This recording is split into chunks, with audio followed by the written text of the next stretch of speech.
Apakah yang dimaksud dengan nuzulul Quran? Nuzulul Quran ini istilah sebenarnya yang digunakan.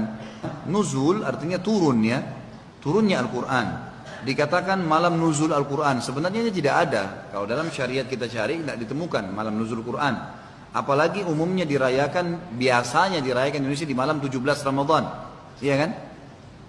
Padahal Allah menjelaskan Al-Quran itu turun, inna anzalnahu fi Lailatul Qadar, itu malam keberapa? 10 terakhir Ramadan.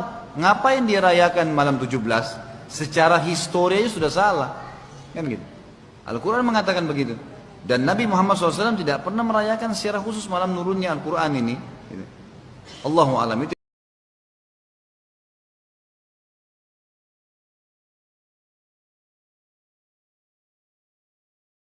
karena di luar sana suka ada orang-orang yang eh, berkomentar Al-Quran tidak diturunkan pada 17 Ramadan, tapi di tanggal yang lain. Ya, ulama-ulama yang lain berpendapat Al-Quran diturunkan tanggal 21 Ramadan, misalnya seperti Syekh Nawawi Al-Bantani. Ulama yang lain mungkin berpendapat pada tanggal yang lain, dan itu biasa.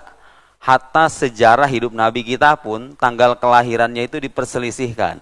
Apakah 12? Apakah 9? Salah seorang pakar ilmu falak dari Mesir namanya Mahmud Basha Al-Falaki berkesimpulan setelah diteliti ternyata Nabi Muhammad itu lahirnya bukan tanggal 12, melainkan tanggal 9. Sementara jumhur kaum muslim bersepakat Nabi Muhammad sallallahu alaihi wasallam lahir pada tanggal 12 Rabiul Awal. Itu hal yang lumrah dalam diskusi-diskusi keislaman. Tapi ada satu hal yang disepakati, bahwa Al-Quranul Karim turun pada bulan Ramadan. Hadza huwal muttafaq. Itu yang disepakati oleh para ulama di bulan Ramadan. Tanggalnya tanggal berapa? Allahu a'lam.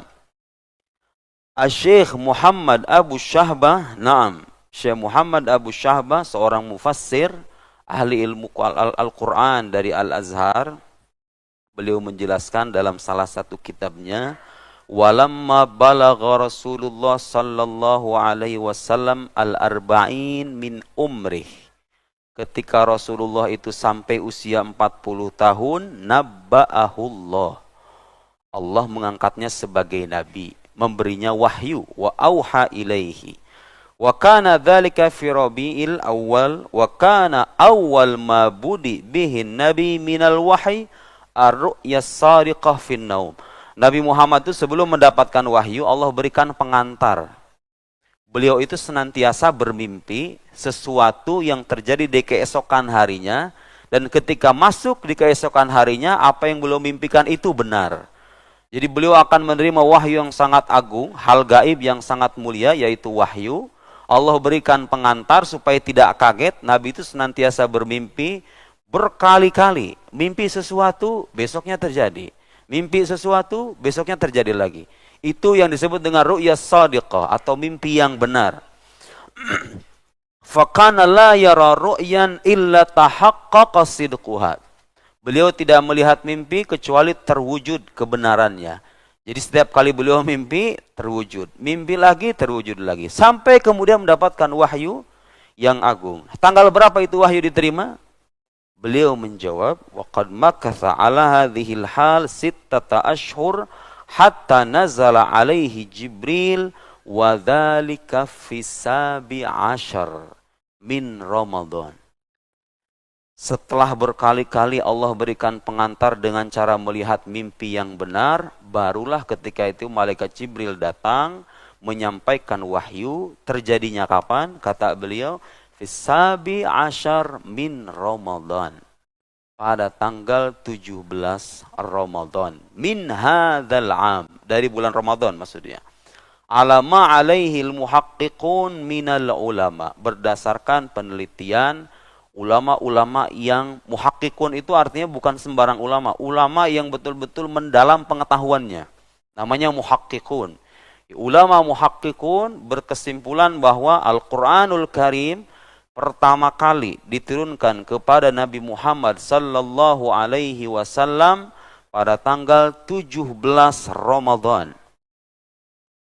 17 Ramadan tidak ternafikan juga bahwa itu adalah tanggal di mana terjadinya peperangan besar dalam sejarah Islam yang kita kenal dengan peperangan Badar. Jadi untuk memastikan apakah tradisi umat muslim yang kalau tanggal 17 suka merayakan nuzul Quran itu benar atau tidak, itu jawabannya. Ada landasannya. Betapapun ada ulama berpandangan berbeda, ya itu terjadi. Hadza yahdus. Dan itu biasa. Amrun tabi, biasa sekali ulama berbeda pendapat masalah tanggal. Dan yang paling penting Bapak Ibu sekalian, ketika kita memperingati nuzul Quran bukan soal tanggalnya. Setiap kali kita memperingati hal-hal besar, Isra Mi'raj, Maulid Nabi, nuzul Quran, yang menjadi pesan penting itu bukan soal tanggalnya tepat atau tidak, tapi apa pelajaran yang bisa kita renungkan di balik kejadian besar yang terjadi dalam sejarah agama kita itu. Sebelum saya masuk ke dalam materi, mengoreksi sejumlah keyakinan yang keliru. Keliru bukan kata saya, kata penjelasan para ulama. Jadi kita hanya sebatas mengutip dan menjelaskan ulang. Sebelum saya masuk ke sana, ada baiknya kita renungkan terlebih dulu. Sebetulnya Quran ini hadir dengan nilai-nilai seperti apa? Bagaimana cara dia mengubah peradaban? Dan bagaimana cara Al-Quranul Karim mengubah cara pandang kita sebagai muslim dalam melihat dunia dan alam semesta ini. Ini penting. Ya, Al-Quran jangan hanya menjadi kitab suci yang dibaca, tapi tidak direnungkan isinya. Tidak hanya menjadi kitab suci yang dipajang, tapi tidak diamalkan nilai-nilainya. Kita ingin belajar sedikit demi sedikit bagaimana sesungguhnya pandangan yang ditawarkan oleh Al-Quran dalam mengubah masyarakatnya, masyarakat peradaban dunia, sampai seperti yang kita saksikan sekarang itu. Bapak Ibu sekalian, Al-Quranul Karim datang dengan agama Tauhid, satu. Menyangkut keyakinan, dia datang dengan agama yang dirasa asing oleh masyarakat Arab ketika itu. Karena keyakinan yang mayoritas dianut oleh masyarakat Arab adalah keyakinan kaum pagan, yaitu yang menyembah berhala. Sampai-sampai dalam Al-Quran dilukiskan, mereka itu terheran-heran kalau disuruh menyembah Tuhan yang satu. Aja'alal alihata ilaha wahida? Apakah dia menjadikan Tuhan-Tuhan itu sebagai Tuhan yang satu? Inna hadza lasyai'un ujab. Ini mengherankan, kata orang-orang musyrik.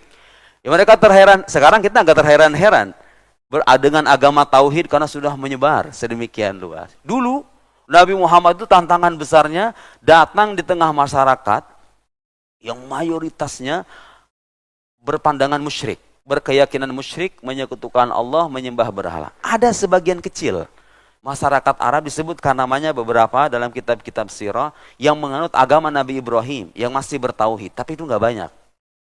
Yang dominan adalah keyakinan syirik, menyembah Tuhan yang berbilang. Percaya Allah nggak orang musyrik itu? Percaya. Kalau ditanya mereka siapa yang menciptakan langit dan bumi, kata Al-Quran, jawaban mereka itu adalah Allah. Tapi bedanya mereka dengan orang bertauhid apa? Mereka percaya Allah sekaligus menyekutukan sesuatu yang lain selain Allah. Menyembah berhala iya. Nah, ngomong dalam titik ini sering ada orang yang menuduh sebagian kaum muslim kalau bertawassul dengan para nabi, dengan orang-orang soleh, itu disamakan Pak dengan orang-orang yang menyembah berhala. Jadi logika orang-orang musyrik itu dulu ketika mereka menyembah berhala, mereka menganggap Tuhan itu terlalu jauh. Nah, sebagai perantara untuk dekat kepada Tuhan, diambillah sesembahan-sesembahan itu. Manat, Lata, Uzza, sesembahan-sembahan itu dijadikan perantara menuju Allah. Nah, kita ini yang suka bertawassul, berziarah kubur dengan para wali, dengan orang-orang soleh, suka dianggap mirip katanya kayak orang jahiliyah yang bertawassul dengan berhala-berhala itu. Padahal itu nggak mirip sama sekali. Karena apa bedanya? Mereka bertawassul dengan sesembahan dan mereka menjadikan sesembahan itu sebagai Tuhan. Kaum muslim wala wahid, gak ada satupun yang mengambil Syekh Abdul Qadir Al-Jilani sebagai Tuhan. Ada gak Pak? Nabi Muhammad di pertuhan pernah terjadi dalam sejarah? Wallahi wala wahid. Hatta al-an, sampai sekarang tidak ada. Saya sekolah jurusan akidah Islam bertahun-tahun, belum pernah menemukan sekte dalam Islam yang menuhankan Nabi Muhammad, gak ada. Hatta yang paling sesat sekalipun, tidak ada. Seolah-olah dijaga keyakinan kita itu dari menuhankan Nabi Muhammad sallallahu alaihi wasallam. Yang datang ziarah ke makam beliau itu, kalau ditanya satu-satu, Anda menyembah Muhammad sebagai Tuhan? Wallahi, la. Mustahil. Umat muslim itu. Ketika mereka bertawassul juga tidak menyembah sosok para wali, orang-orang soleh itu. Tidak. Jadi jauh sekali perbedaannya. Mereka menjadikan sesembahan sebagai perantara sekaligus Tuhan. Sementara kaum muslim menjadikan para aulia, para anbiya, para salihin, para syuhada sebagai perantara dan tidak mempertuhan. Para wali itu sama-sama bertauhid seperti kita dan kita bertawasul dengan amal soleh mereka. Sementara para penyembah berhala itu bukan hanya bertawasul tapi juga menjadikan itu sebagai sesembahan mereka. Jadi beda jelas sama sekali. Baik, pertama dari sisi keyakinan Al-Quranul Karim datang dengan keyakinan yang dua tanda petik mungkin baru di tengah masa. Sebetulnya ajaran Muhammad bukan ajaran yang baru. Inna hadza lafis suhufil ula suhufi Ibrahim wa Musa, kata Al-Quran. Yang ada dalam Al-Quran ini sudah ada sebetulnya dalam suhuf Nabi Ibrahim, suhuf Nabi Musa. Ajaran tauhid itu ajaran semua nabi.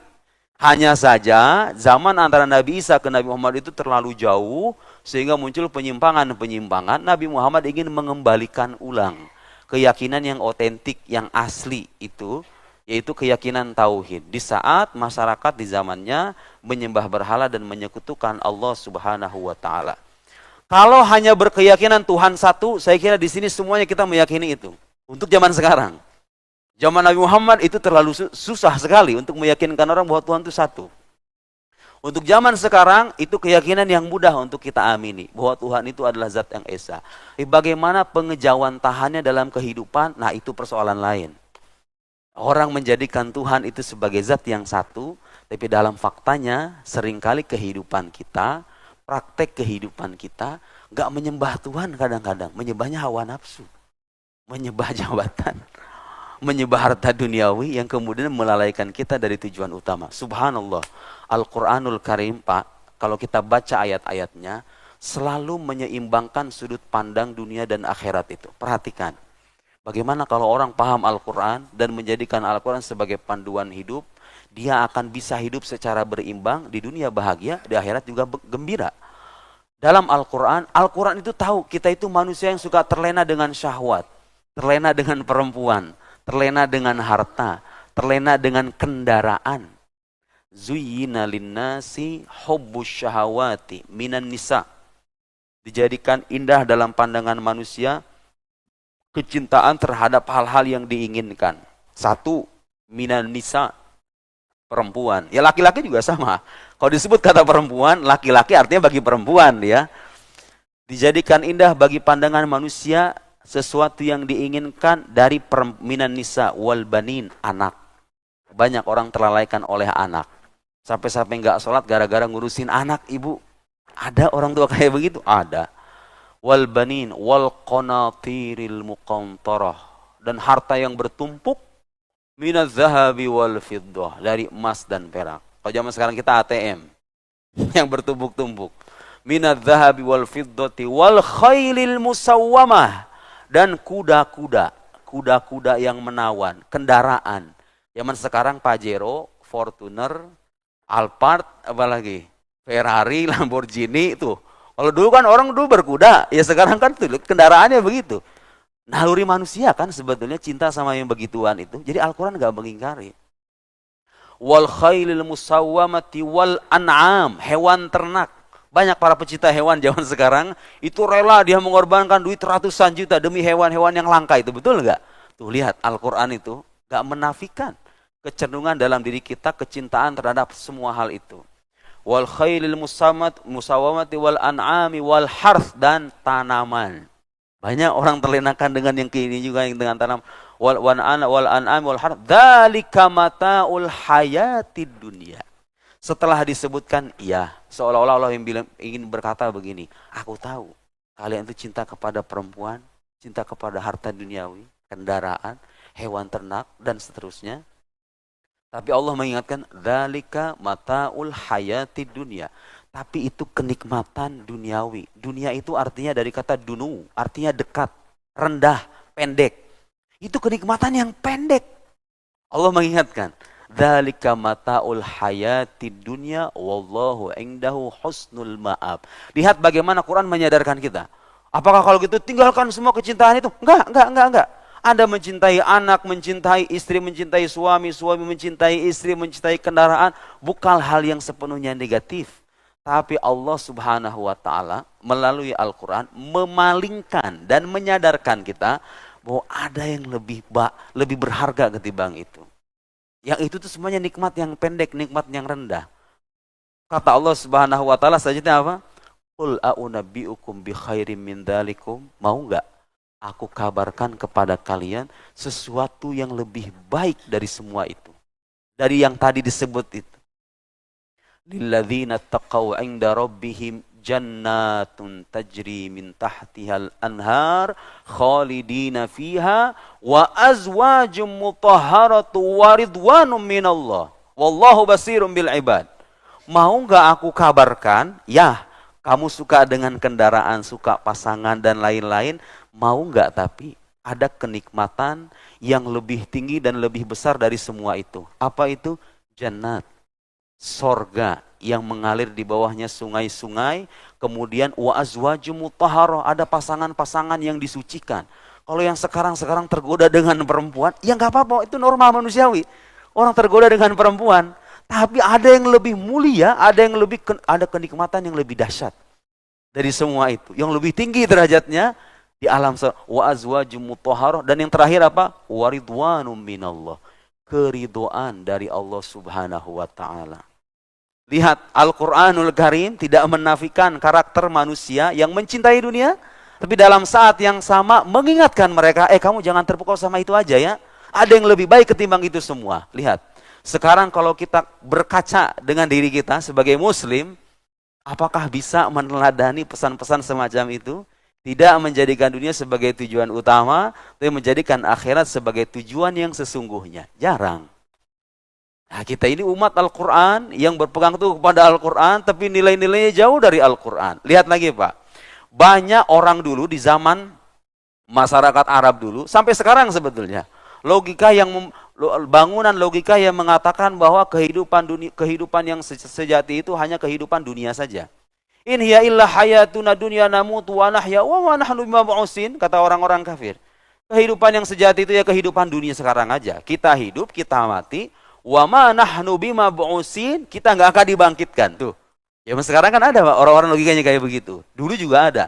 Tuh bagaimana Al-Qur'an datang mengubah cara pandang semacam itu? Afa hasibtum annama khalaqnakum abatsa wa annakum ilaina la turja'un? Apakah kalian mengira kami ini menciptakan kalian secara sia-sia dan kalian tidak akan dikembalikan? Diingatkan. Wah, nggak benar, kehidupan itu hanya sebatas di dunia saja. Nanti kamu kembali di sana yang abadi. Sekarang itu enggak, kehidupan yang fana. Wa inna daral akhirata lahiyal hayawan. Sesungguhnya kehidupan akhirat itulah kehidupan yang sesungguhnya. Berbalik dengan logika orang-orang di zamannya yang berpandangan hidup kita hidup di dunia, selesai kita nggak akan dibangkitkan. Al-Quran datang dengan sudut pandang yang baru. Penting nggak Pak itu? Sudut pandang begitu penting nggak? Sangat penting. Ketika orang itu terhimpit oleh masalah, kemudian dia tertekan dengan berbagai ujian, kalau nggak percaya alam akhirat, bisa-bisa frustasi bunuh diri kan, yang terjadi begitu. Tapi orang yang percaya dengan alam akhirat, dia akan senantiasa punya harapan besar. Aku menderita sekarang, tapi tidak ada bandingannya dengan pahala yang Tuhan janjikan di hari kemudian. Apa akhirnya? Hidup kita menjadi lebih tenang, hidup kita menjadi lebih sejuk, batin kita terasa tentram, karena merasa di sini sementara kehidupan yang abadi ada di alam sana. Itulah yang diajarkan oleh Al-Quran untuk panduan hidup kita, bagaimana caranya melihat dunia. Oke, sekarang ada juga orang-orang Pak, zaman sekarang nih, Gen Z ini, yang ketika hidup di dunia itu, mereka itu hanya ingin bersenang-senang saja. Terus kalau misalnya dapat ujian, suka mempertanyakan, Tuhan tuh adil sama saya apa enggak? Banyak Pak orang kayak gitu sekarang. Di tengah hidup perkotaan seperti sekarang, hiruk-pikuk orang zaman sekarang, begitu ya. Ketika dia sudah merasa, aku udah sholat, aku sudah beragama, beriman, tapi hidupku begini-gini aja. Nah, itu cara pandang semacam itu. Kalau kita betul-betul membaca Al-Quran, akan terkoreksi dengan sendirinya. Kenapa? Karena Al-Quranul Karim sejak awal sudah menegaskan bahwa kehidupan kita di dunia tidak akan lepas dari ujian. walanabluwannakum bisyai'im minal khawfi wal ju'i wa naqsim minal amwal wal anfus wath thamarat wa basyiris sabirin. Walanabluwannakum, dan sungguh kami benar-benar akan menguji kalian. Itu ada huruf namanya taukid, huruf penguatan dalam bahasa Arab. Walanabluwannakum, sungguh benar-benar kami akan menguji kalian. Tapi ujiannya berat enggak? Enggak. Itu kita pahami dengan kata bisyai, dengan sedikit. Bisyai'im minal khauf, sedikit rasa takut. Walju, sedikit rasa lapar. Wa naqsim minal amwali wal anfus, kekurangan harta, jiwa. Kita kadang-kadang ditinggal sama anak, ditinggal sama istri. Sakit rasanya hati itu. Wathamarat, dan buah-buahan. Tetapi kelanjutannya apa? Lihat, Al-Quran itu senantiasa apa? Memberikan yang namanya targhib sekaligus tarhib. Ada motivasi begitu ya. Ada juga ayat-ayat yang seolah supaya kita tuh mewanti-wanti. Ada yang seolah-olah menakut-nakuti tapi memberikan harapan. Kayak gitu tuh karakter Quran itu. Manusia itu diberikan ancaman tapi dikasih harapan. Dan saya kira itu cara pendidikan yang baik dan ideal dalam mendidik umat manusia.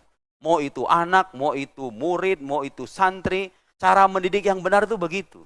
Jangan selalu diberikan mereka itu tekanan, kemudian suruhan, emosi dan lain-lain. Tapi beri mereka harapan. Al-Quranul Karim begitu. Lihat ketika disebutkan bahwa manusia itu akan diuji. Allah subhanahu wa ta'ala langsung memberikan harapan. Wa basyiris sabirin. Berikan kabar gembira kepada orang-orang yang bersabar dengan semua itu.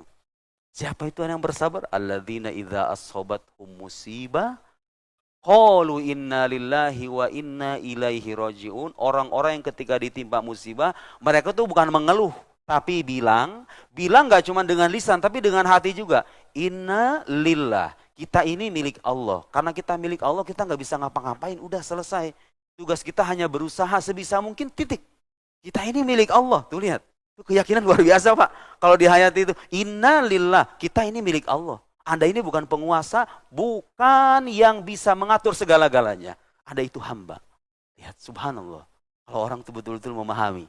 Inna lillah wa inna ilaihi raji'un. Dan sesungguhnya kita akan dikembalikan kepada Allah. Itu kan luar biasa. Orang kalau seandainya hidup dengan cara pandang semacam itu, saya kira apapun masalah yang menderaknya, apapun masalah yang melilitnya, dia tidak akan pernah kehilangan harapan. Karena bagaimanapun kelak dia akan kembali dan mendapatkan balasan dari Tuhan yang maha baik itu. Atas semua penderitaan yang pernah dia terima. Lihat Al-Quranul Karim mengajari kita bagaimana caranya untuk menyeimbangkan upaya duniawi dengan harapan ukhrawi. Selalu begitu. Wa in kuntum fi raibin mimma nazzalna ala abdina fa'tu bi suratin min mithlihi wad'u syuhadakum min dunillahi in kuntum shadiqin fa in lam taf'alu wa lan taf'alu fattaqun nar allati u'iddat lil kafirin wa fattaqun nar. Di situ ada ancaman tentang neraka. Tahu ayat setelah itu apa? Wa basyiril ladzina amanu wa amilus solihati anna lahum jannatin tajri. Berikan kabar gembira kepada orang-orang beriman dan beramal soleh bahwa ada surga yang menghadiri. Selalu begitu. Al-Quranul Karim mengajak kita hidup secara berimbang untuk menatap dunia sekaligus mempersiapkan bekal menuju alam baka. Itulah saya kira beberapa pelajaran-pelajaran berharga yang bisa kita renungkan menyangkut keagungan kitab suci kita Al-Quranul Karim. Baik, sekarang kita akan masuk ke tema utama. Bahwa ada sejumlah keyakinan yang salah. Salah karena bertentangan dengan kaidah keilmuan, tidak ada landasannya dalam teks Al-Quran, dan berdasarkan kesimpulan para ulama itu keliru. Apa di antara yang sering disalahpahami itu, Pak? Menyangkut peristiwa turunnya Al-Quranul Karim itu. Masih ada orang muslim di luar sana yang membayangkan dan berimajinasi bahwa kalau Allah itu berfirman dengan Al-Quran, menurunkan Al-Quran ke malaikat ke Nabi Muhammad sallallahu alaihi wasallam, mereka membayangkan Allah itu berbicara dengan huruf, suara, dan bahasa layaknya makhluk manusia. Kalau sekarang saya ngomong Al-Quran, wa idh qala rabbuka lil malaikati inni ja'ilun fil ardi khalifah. Lihat, saya melafalkan Al-Quran. Itu lafal yang saya bacakan ada awalnya dan ada akhirnya, betul nggak Pak? Iya, semua orang sepakat dengan itu. Sementara Allah Subhanahu wa Ta'ala itu adalah zat yang tidak memiliki awal dan tidak memiliki akhir. Allah tuh nggak ada awalnya. Kalau Allah berfirman, menurunkan Al-Quranul Karim atau mewahyukan Al-Quran dengan cara berbicara melalui huruf, suara, dan bahasa, berarti kalau begitu firman Allah itu ada awalnya dong. Iya kan? Logikanya begitu. Saya ngomong sekarang, wa idh qala rabbuka. Itu ada huruf waw, ada huruf hamzah, ada dzal, ada alif, ada qaf, ada alif, ada lam, dan seterusnya. Itu satu huruf tidak diucapkan kecuali setelah hilangnya huruf yang lain. Ada awalnya. Waw, saya bilang wa idh qala. Ada awalnya. Wa idh qala. Wa idh qala. Huruf hamzah ada awalnya karena terucapkan setelah huruf waw. Huruf dzal ada awalnya karena terucapkan setelah huruf hamzah. Begitulah pelafalan. Kalau menggunakan kata-kata, bahasa, huruf, dan suara. Nah, Allah Subhanahu wa Ta'ala apakah berbicara dan menurunkan Al-Quran dengan cara seperti itu? Menyampaikan ke malaikat misalnya, itu kan kalau diterjemahkan ke bahasa Indonesia apa artinya? Dan tatkala Tuhanmu berfirman kepada para malaikat, inni ja'ilun fil ardi khalifah. Aku menjadikan di muka bumi ini khalifah.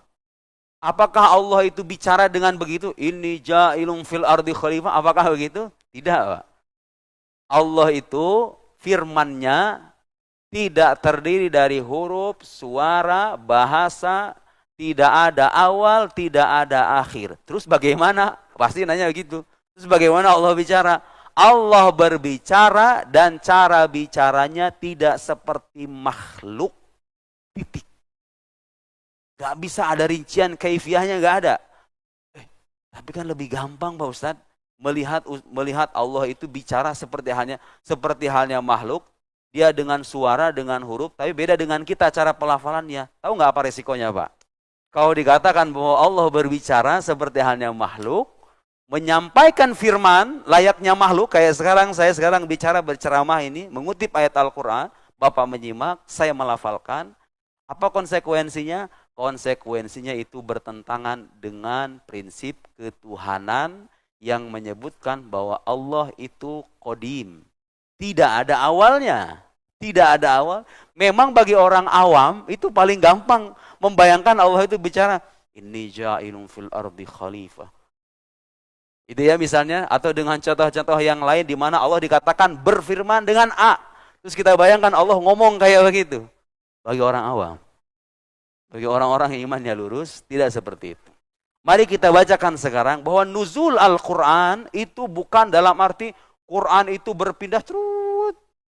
Kayak Ultraman gitu, tuh dari langit kemudian ke bumi gitu. Kan ada anak kecil mungkin ya berimajinasi kayak begitu. Enggak, orang dewasa tidak. Nuzul Al-Quran atau turunnya Al-Quran itu bukan dalam arti hissi. Bukan dalam arti indrawi. Ada ayat, kan Quran itu punya 2 tahapan turunnya. Pertama dari Lauhul Mahfuz, Quran itu sudah tercatat di Lauhul Mahfuz. Kemudian turun ke namanya Sama'ud Dunya, Baitul Izzah, di Sama'id Dunya, di langit dunia.